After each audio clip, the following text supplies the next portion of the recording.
So, you want to rallycross your Subaru. Today, I'm going to be sharing 5 tips to get you started.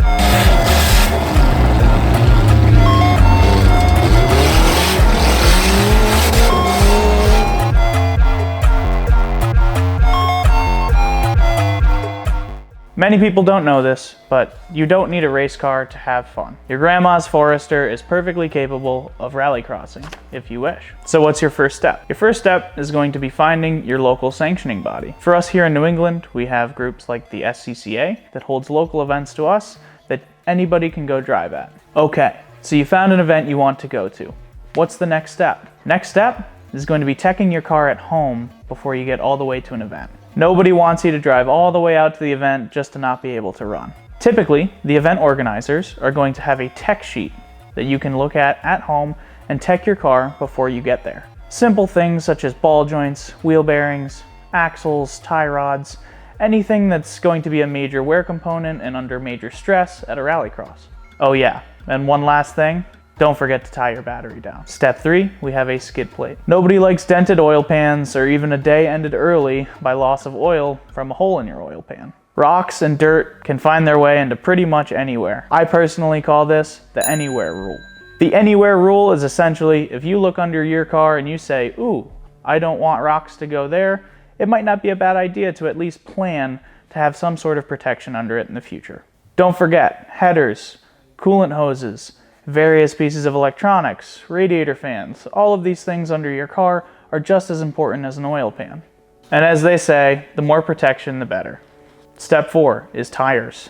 You don't want to be the guy asking for a set of donor wheels to get you home.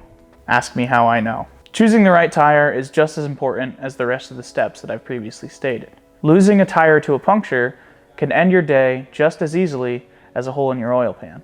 You'll commonly see professional rally cars running what's called a rally tire. These rally tires are specifically built to have stronger sidewalls and a stronger overall design to help with punctures while out on stage. And remember how we talked about rocks and dirt going anywhere and the anywhere rule? The bead of your tire is the same thing. Although you may feel like a professional rally driver the first time you go out on course at a rallycross, professional rally tires are not required to do this. Something as simple as an all-season, although it can be used, is likely not going to benefit you due to the lack of traction from an all-season tire on loose surfaces. So what are your options? The best option is to use a winter tire. Why a winter tire, you may ask? A winter tire is going to have a softer rubber compound, but also a more aggressive tread pattern to help on those loose surfaces. And that being said, this type of driving is much more harsh than your daily driving application, so expect some expedited wear on those snow tires. Step number 5 is going to be your brain bucket, also known as a helmet. Do you have a helmet? If not, no need to worry. Most sanctioning bodies do have loaner helmets for those who are coming for their first few times.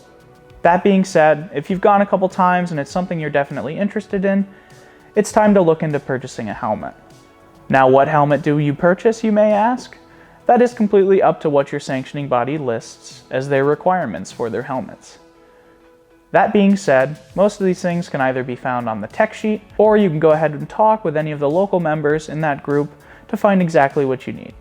One more bonus tip, mud flaps. Remember how we were talking about the anywhere rule? The side of your car and paint is not an exception. A simple set of mud flaps is an easy way to keep the pretty side of your car from getting beat up from rock chips and other debris that can be found when participating in a high-performance driving event on a loose surface. So you have your beginner tips for rallycross. Make sure you check out Subimods.com to find all of the parts that you will need to get ready. And make sure, most importantly, you have fun and get as much seat time as possible. Thank you.